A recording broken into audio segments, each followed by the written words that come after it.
Hey, fight fans, welcome back to Boxing. Eat that shit up.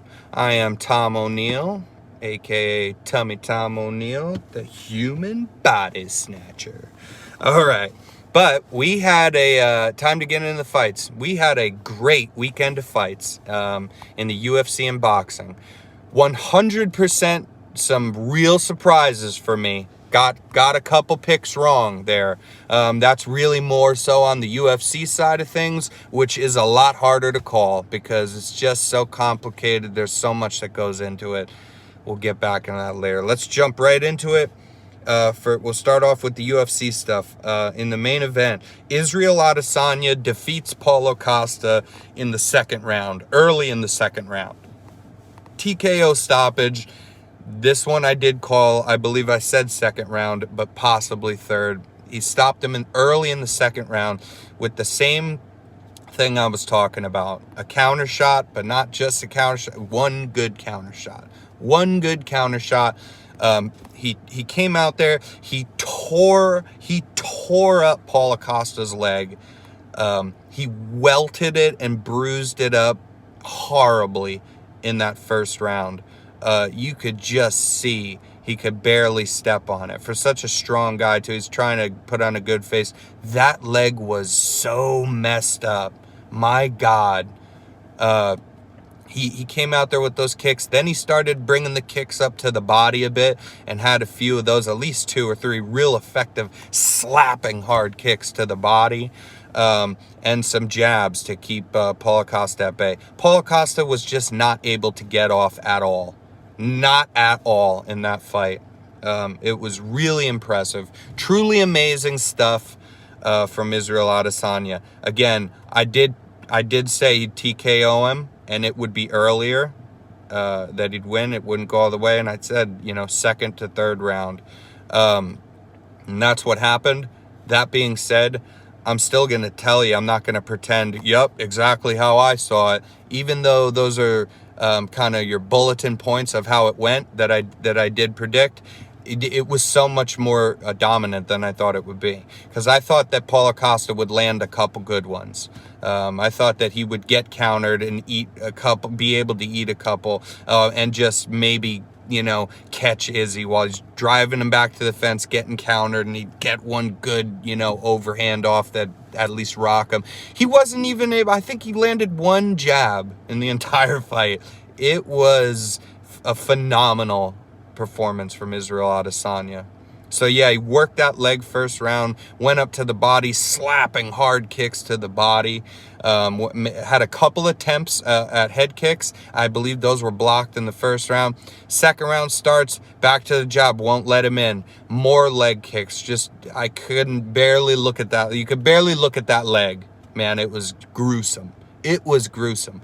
And then I think what I saw that happened was that when the TKO finish came, it was because Paulo Costa did not attempt much, either on the opposite side of the coin there. He didn't really even try much with shots. But it's like the moment in that second round that I saw him getting frustrated. He was so frustrated, his leg was severely injured, and then he was landing these body kicks, and Izzy's just kind of toying with him. I saw him get real frustrated, and the very moment that he just, put himself into the pocket real close, kind of recklessly, and just said, fuck it. I'm going to this is my chance, I guess, is all I got. Is the only way is to throw these haymakers and pray something like. And the moment he did that very first exchange, he threw, these looping punches. He just ducked right under it, kind of similar to the Robert Whittaker KO, and just clipped him right in the back of the ear. Kind of a half hook, half uppercut, like a shovel punch, to the ear of Paulo Costa.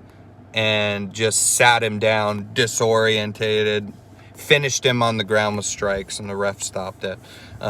This was a phenomenal performance from Israel Adesanya. Absolutely phenomenal. So impressive. My God, was that impressive, really. The guy, I don't see anybody beating him at middleweight, and I'll say that's a bold statement. We'll go pick by pick, but I'm telling you right now, I felt this way before the fight. Seeing this, I thought he'd win. I called that he'd win. This was even more dominant than I imagined, and I imagined it being pretty dominant.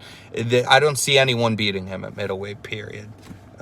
Congratulations, man. And I'm a big fan of the guy, Israel Adesanya.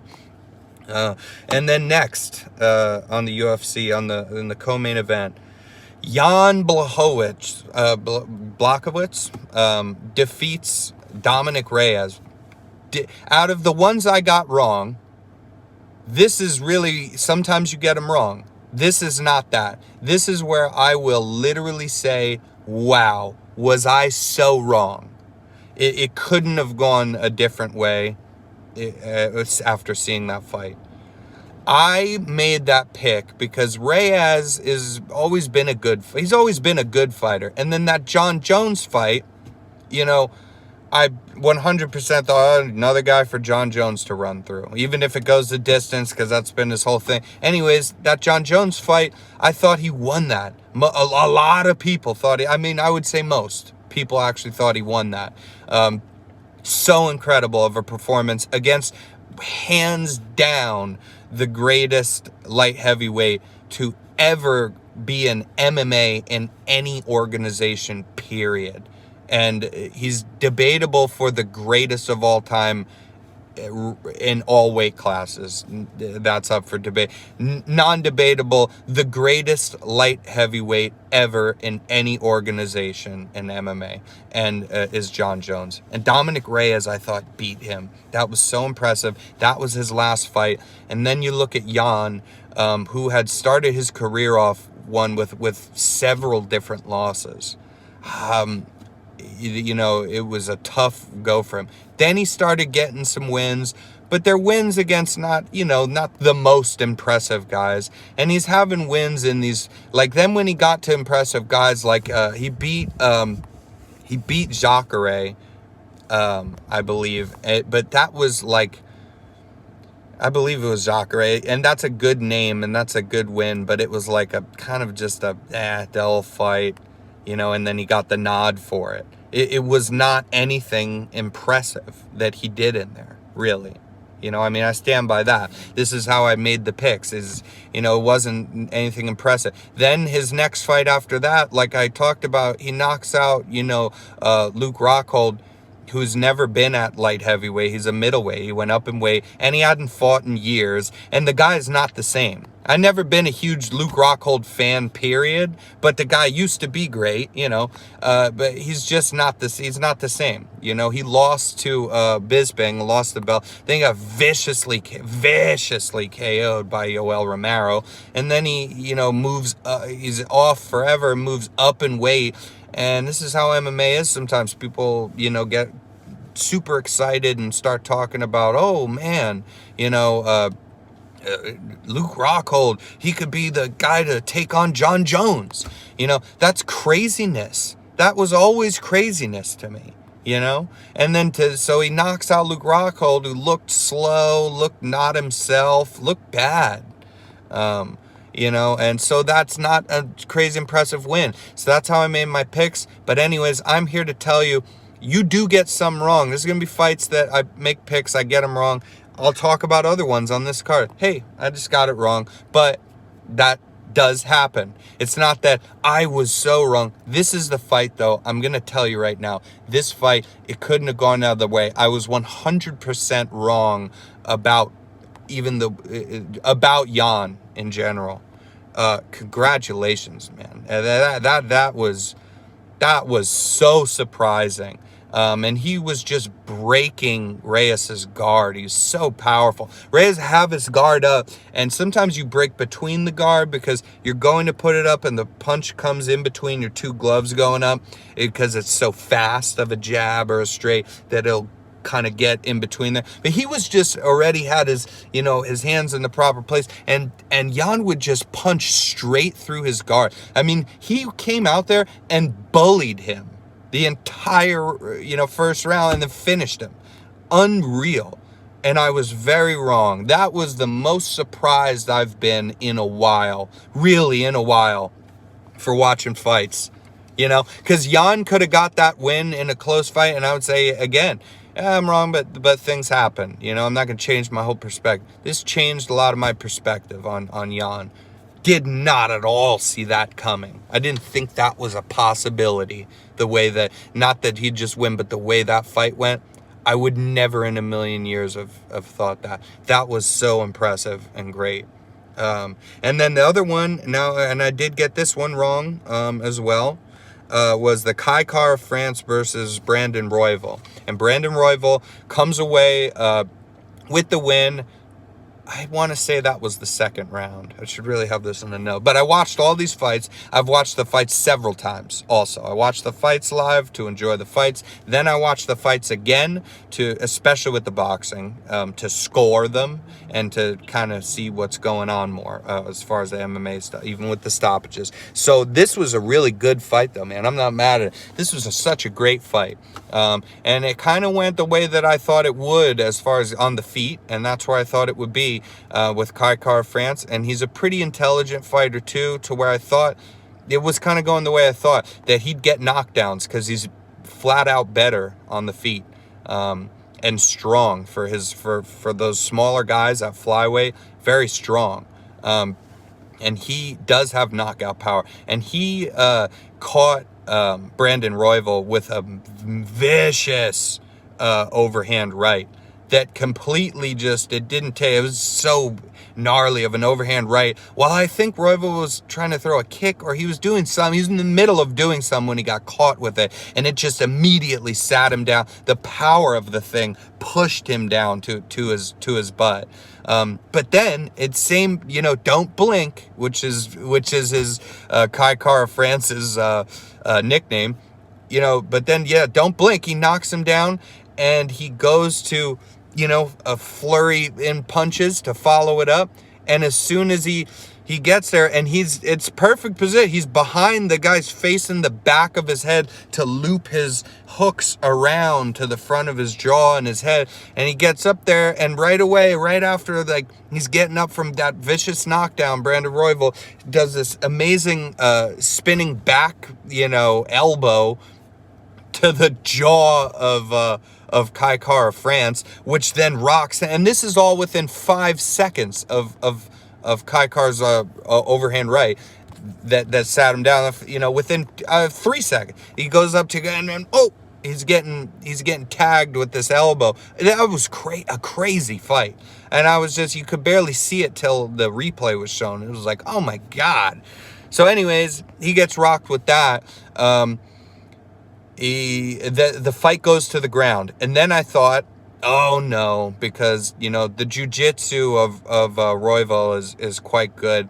Certainly a lot better than Kai Car of France. You know, Kai Car of France, he's a stand-up fighter. Of course, all these guys are quite well versed, and they have to wrestle, jiu-jitsu, they have to learn this stuff, but everybody's got their thing, you know. And Kai Car of France, he's better on the feet, and he was better on the feet. And he got that knockdown. I want to say that Kai Car France also at least rocked Royval again with on the feet. Besides that, I think it was twice. But anyways, when the fight goes to the ground in this crazy first round, there's so many attempts. Man, he's just, you know, Brandon Royval's just going for that arm bar and then it won't work in certain spot, and this is where you see that he has high-class jiu-jitsu. He's moves around, okay, transition here, now we go for this submission, now we go for this. I can't get the arm this way, I'm gonna just totally revamp my positioning, transition to several other positions to try to get the arm again. And I thought, wow, no, man, this is gonna end. Now, and I will say, I was very impressed by the defense of Kai Car of France on the ground.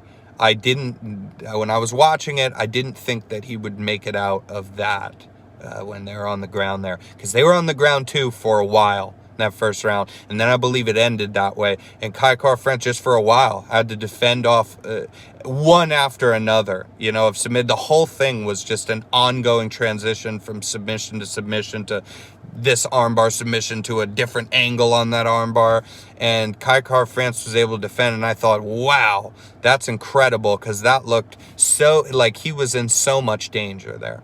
And then the second round starts. and they're on their feet. And he Brandon Royval basically backpacks on top of just backpacks on top of Kai Kara France, just puts his whole body onto his body, jumps up with his legs to hook around him, and he gets a standing guillotine choke. And then, while Kai Kara France is standing there with this guy hanging off of him, holding onto his neck, in a standing guillotine, and he stood there for a while till he got dragged down to the floor. Tough guy, man. I love this Kai Kara France guy, very tough, but Brandon Royval, real impressive. Holds on to that choke, did not let that one go. I think in the first round, he felt like, okay, we were there for a while, I couldn't get it, but I feel like this is where I need to be, and he had a lot of, I do feel like going into that second round, that was it didn't just present itself, that was like the game plan, like, I'm going to choke this guy out, or I'm going to grab his arm again, whatever will present itself first, and I'm going to get him out of there with the jiu-jitsu. And that's what he did. He stood there in the standing guillotine, choking him till he fell down. And Kai Kara France did not tap for a while. His face was turning blue, and eventually it was called. It was over. So that's one I got wrong. But again, that's one that sometimes you get them wrong, and that's what that one was. If they fought again, very good chance Kai Kara could have beat him. But yeah. Again, but the Jan fight, very surprised, 100% wrong. That's a different story, because that changed my perspective on him completely. So for the UFC, we got the main event pick right, and then we got the Reyes and Kai Kara France ones wrong. And then on the rest of that main card, which we didn't make picks on, I'll just say real quick, Caitlin Vieira gets the decision over Soraya Eubanks, and then Hakeem Dawodu gets the win over, God, this Russian guy's name is going to kill me, Zubara Tudugov. That was good showing of Hakeem. The other guy, it's like, I think the other guy missed weight. First, I missed weight, and then he was one of Khabib's guys. He missed weight, and then he ran. He arguably, I think in his head, thought he got the first 2 rounds. And so instead of just it's one thing to be cautious, because he just ran the whole 3rd round.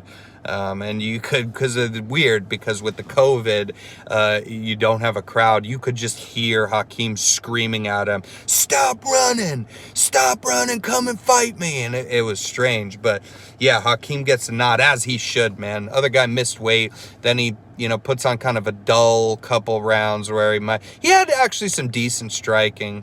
I felt like that was more the first round, and that's about it. And then just runs the whole time in the 3rd round. Bizarre. And so anyways, moving on to the boxing. Let's get it. Showtime boxing. These events 100% delivered. I really sincerely hope, obviously I'm not getting paid for any of this. Obviously not a Showtime or a boxing, employee of any sort. And I sincerely hope that a lot of you guys, had watched this. I haven't seen the numbers on how it did or anything. UFC always kills it. But I really hope that people picked up on, finally, there's a really good boxing card. And they gave you 2 pay-per-views, pretty much. They really did. These are like separate pay-per-views they gave you for the price of one. The Charlo doubleheader. So, another one I got wrong, but this one, again, not just anything happened. I said before, this one was where I kind of took my shot, went on the underdog. This was a fantastic fight. And as I'd said, and I did think, the very best fight of the boxing cards. Again, the UFC fights were great, but a lot of quick stoppages. So really, in my opinion, this particular fight of Jermall Charlo versus Sergey Derevyanchenko, I thought was and I did say this, that I thought no matter who wins, I think this will be the best fight that's on the boxing. And I think you combine the boxing UFC, I think this was the best fight, hands down, to me. For my money, this was the best fight over the weekend. Jermall Charlo versus Derevyanchenko. He defeats Derevyanchenko, who I picked Derevyanchenko to win. I have some notes here. Let me go through this really quick. So we'll take it round by round. Again, I watch these fights when they happen to enjoy them, as I do, because I'm a true fight fan. This is what I do. I watch them to enjoy them, as I always have.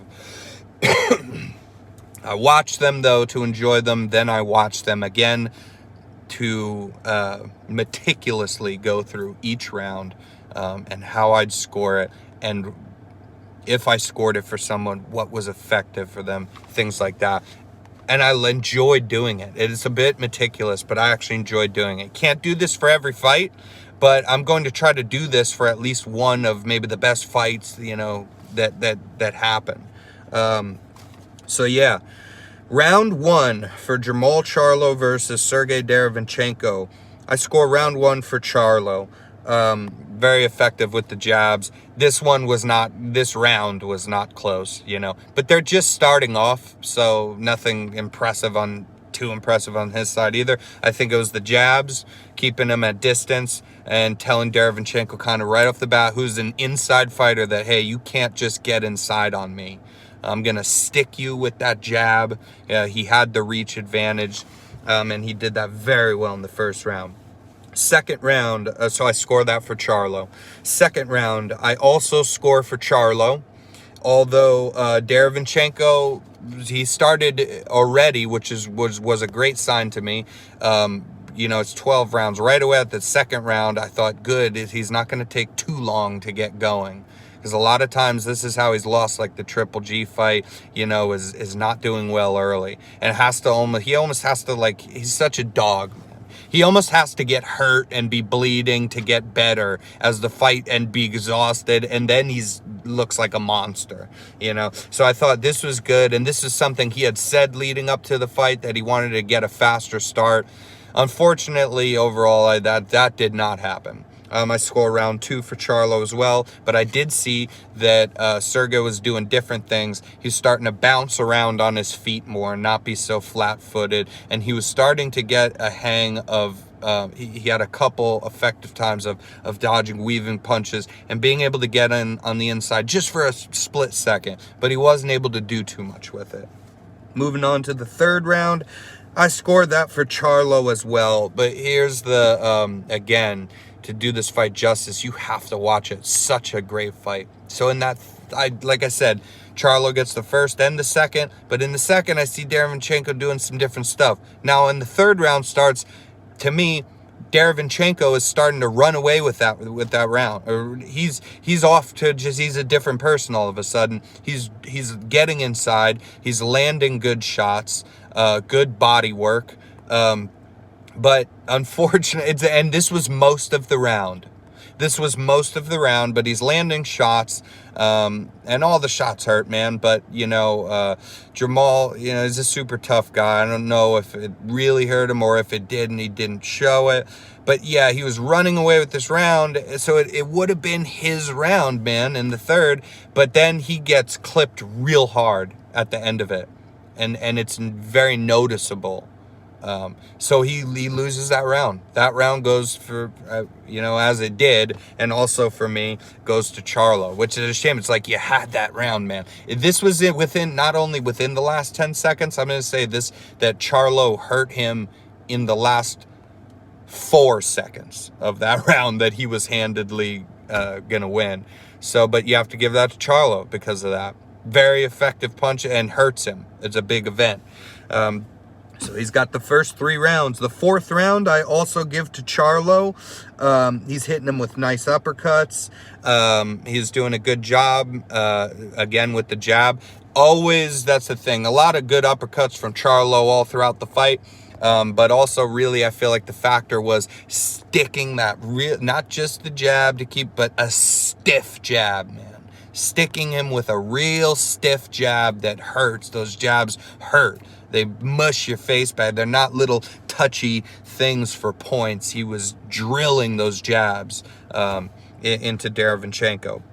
So that fourth round, yeah, is for him. Interesting too. He scored some good uppercuts, and his corner after the fourth round said, "Hey, we want more of those uppercuts," because he only threw like 2, and they both landed really well for him, for Charlo. And Charlo tells his corner, "Yep, no, I got you. That's my plan." But very calm too. Great performance from him, man.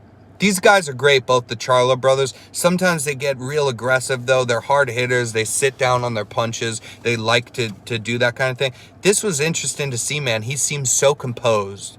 I think this is why he, and he deserves it, I think, at the end of the day, because he seemed different and so composed. And he goes, no, yeah, I got it. More uppercut. But he said, I'm waiting for him to get in a little closer. I found this interesting because that is very high fight IQ. In the middle of a fight, you're getting punched in the face, you're getting messed up, and then you say, yeah, but I'm waiting, I'm being patient. I know he'll get in closer, and I don't want to force it.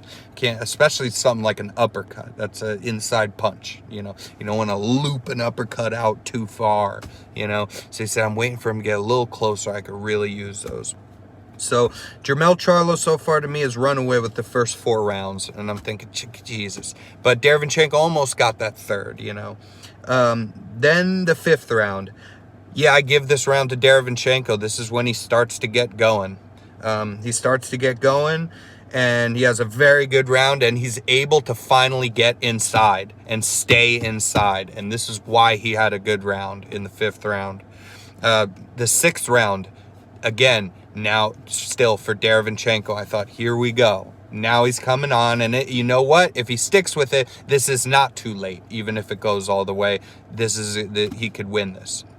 Even if it went all the way, which there's a good chance that it wouldn't, too. But Derevyanchenko, the 6th round, I 100%, I think everybody has to give that to him.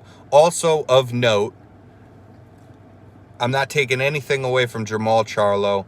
I will go over this after I finish the rounds, that I do think he deserved that win, 100%. But interesting enough, so Derevyanchenko just gets, first round I give him is the 5th. Then he gets the 6th. I also think that 6th round is the most dominant round that either of them had. When you're scoring it, that 6th round was very dominant for Derevyanchenko.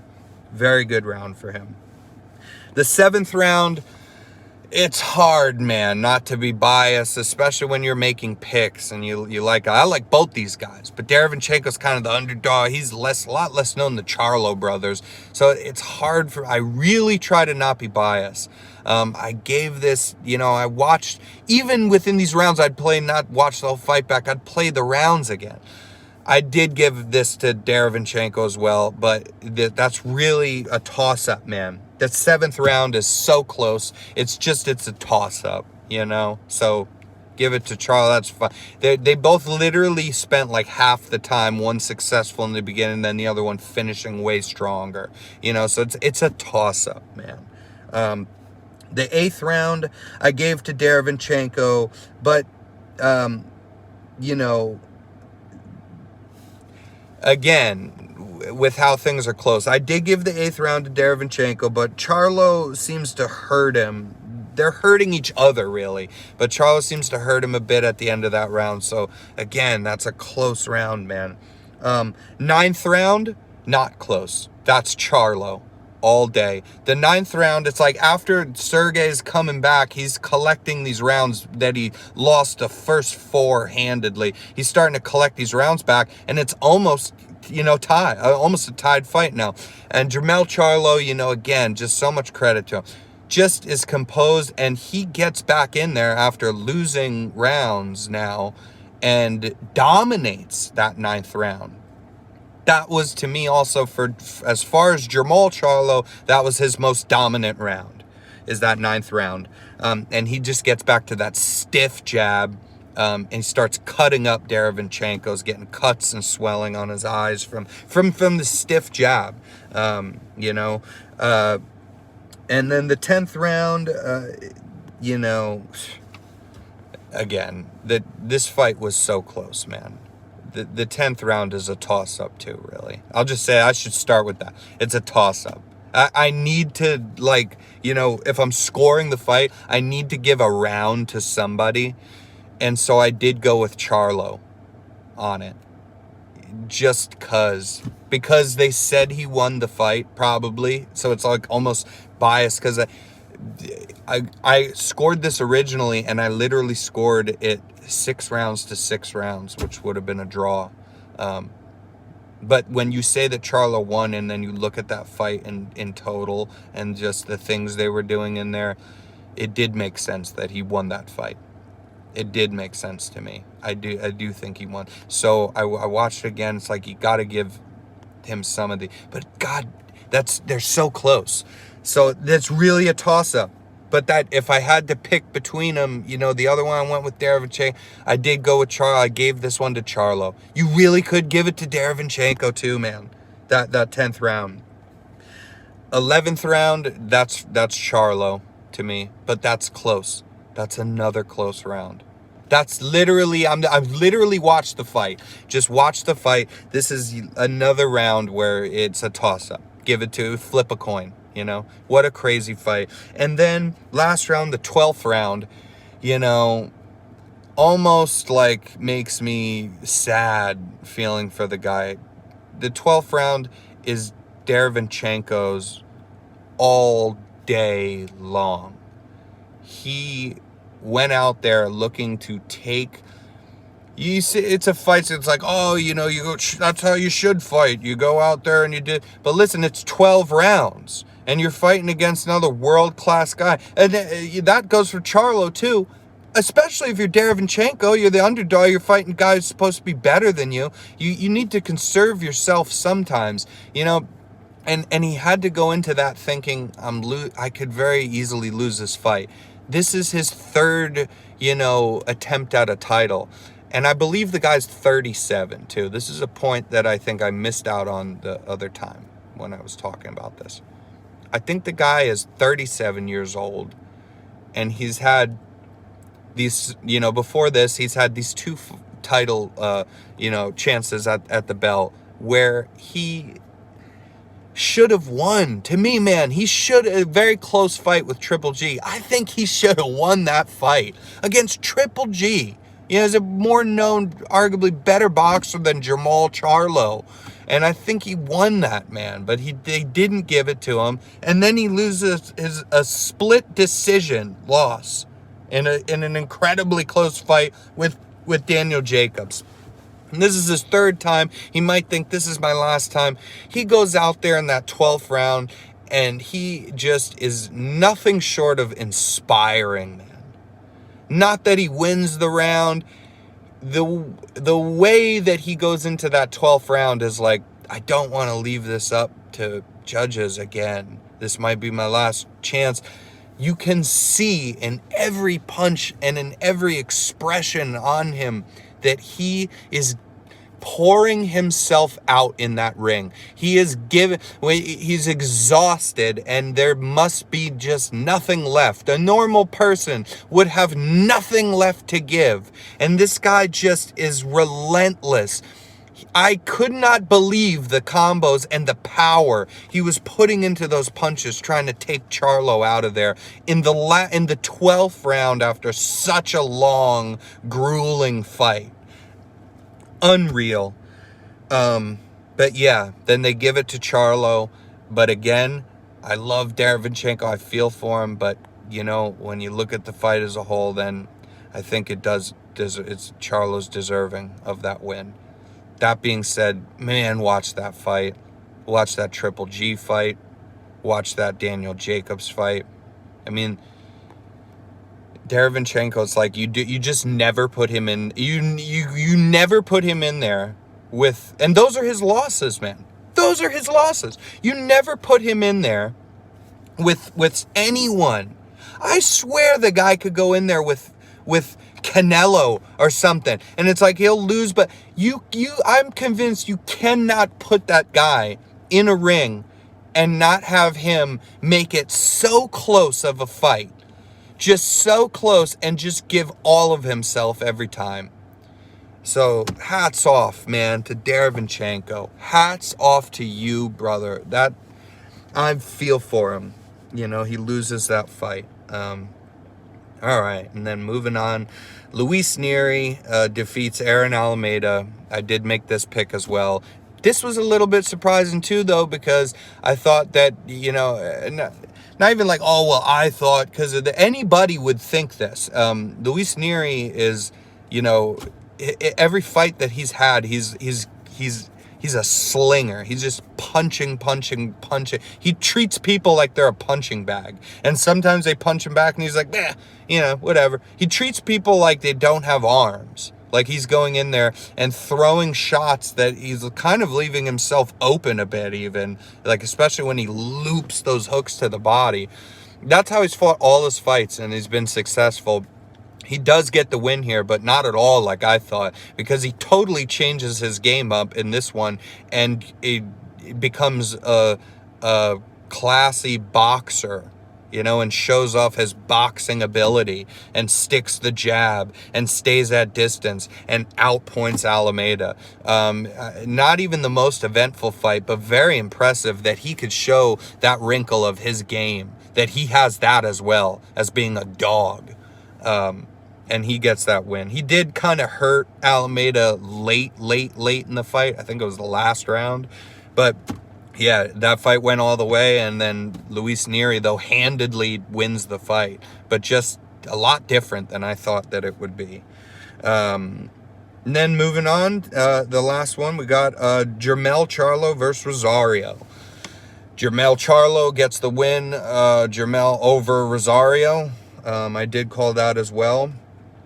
And like I said, I kind of thought that out of all these fights, this was kind of the most, you know, it's a good fight. And it was a good fight. But I kind of thought out of all the fights where they'd be so competitive that this one would be the least competitive. And it kind of turns out that way. But it's still a very good fight. I mean, so I'll give you the rounds here. He gets... First off, Jermell Charlo finishes him. Jermell finishes Rosario in the 8th round in a bizarre fashion. You know, he knocks him down a couple different times in the fight, but then in this 8th round, he finishes him with a jab to the body. You know, right to the solar plex, and just he gasped. I think it was the way he was breathing, because when you're anticipating a punch, you're not just breathing in and you tense and hold your breath for a sec, then you get when you breathe and you tense, and I think he was breathing. You know, I think he was breathing, and in particular I think he was probably breathing in when he took that shot, but it was bizarre looking. I've not seen that many times. But yeah, he finishes him in the 8th round with a jab to the body. But so anyways, first round though, you know, first round, left hand to the temple, followed by a right hand, you know, from Jermell, gets him down really quickly. First round, very quick. I thought, Jesus, this is going to be a shit show. It could have been, because he just knocks him down clean and then follows it up with that right, you know, left hand to the temple and up by the head, kind of disorientates Rosario, and then he cracks him with a right hand to kind of push him on his way down as well. Pretty vicious. Rosario, lots of heart. He gets back up, keeps fighting. The second round, there's not too much going on in the second round. I'm not going to make something where there's not too much going on here. But interestingly enough, after that vicious first round knockdown, just Jermell owns him. You could give that second one to Rosario. Could give that one to him. Then the third round, I give that to Rosario, and that's more handedly. Rosario does a lot better in that third round, and I thought, wow, here we go. Now we're getting a fight. You know, fourth round, Rosario's walking down Jermell. He's walking him down with punches. And I was literally like, what is going on here? This is a complete turn of events. And now he's won, you know, to me, the last three rounds to 1. And then in the 5th round, you know, it's just like Jamel kind of comes out and reminds him, you know, and you're not running away with this fight, and doesn't just win the round, but yet again tags, you know, starts tagging him.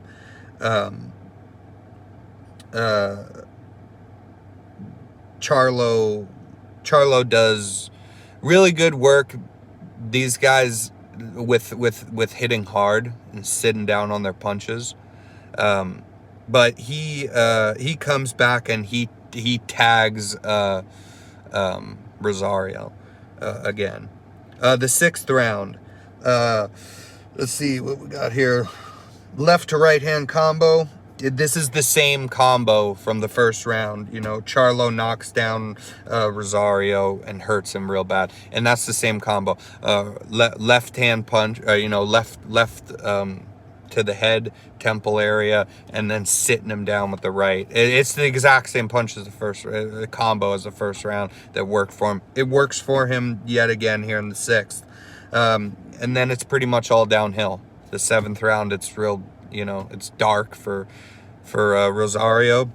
In that 8th round, he's tired. He's, you know, was kind of breathing weird, I feel like, when he got hit. But yeah, gets tagged with a jab to the body, and he goes down in bad fashion too. And that was the fight.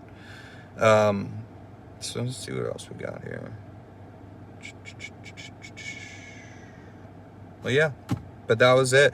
So we'll get the board going on the picks, but yeah, this one was a 50-50 pretty much. So not a great day for me, but yeah, that again, just to reiterate, that Jan win is the really surprising one. The Derevyanchenko, first off, I picked him, and you could have said, you know, that it should have been a draw. I'm not saying that. I think Charlo deserved it, but such a great fight. Please go watch that fight.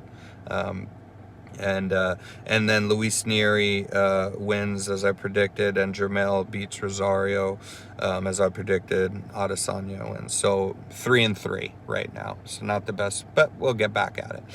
Yeah, it was a crazy night of fights though. It really was. You'll see that, like, you know, the picks are usually a lot safer. This was a crazy night of fights, half and half, and it's almost like you know, the ones that I thought for sure were the surprising ones I got wrong with that Jan one.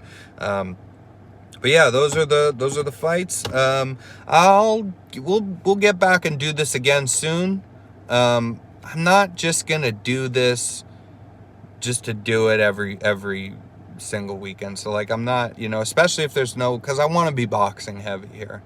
I love the MMA stuff too, so we're always going to incorporate that. But I want to be boxing heavy, so especially like I think this weekend there's a UFC event, but it's like they put on events every weekend and they kill it. So, you know, this weekend the fights are they're nothing spectacular, and there's no, you know, boxing event that I know of, so we're probably not going to do one this weekend. But we'll get back at it next time when there's some big fights. I mean, for the MMA stuff, you know, in this coming month here in October, there's the card I've looked forward to so handedly more than any other card, which is the Khabib versus Justin Gaethje card. I mean, the card itself is great, even though unfortunately Poirier and Ferguson won't happen now. But yeah, the card is really good. So we'll definitely do one for that. And also, I got to check the dates on this, but I know that the biggest, to me, boxing event that's going to happen this year, and the best fight, which I think will be the best fight, will be the Teofimo Lopez versus Vasily Lomachenko. So I got to check the dates on that, because I'm going to do big breakdowns like this one, the whole deal, make picks, do breakdowns, talk about it, what I saw in there. But yeah, you guys enjoy. This is Boxing. Hit that fucking bell button for us, and we'll keep this rocket ship going. All right. So yeah, enjoy, and we will see you next time. God bless. I'm out.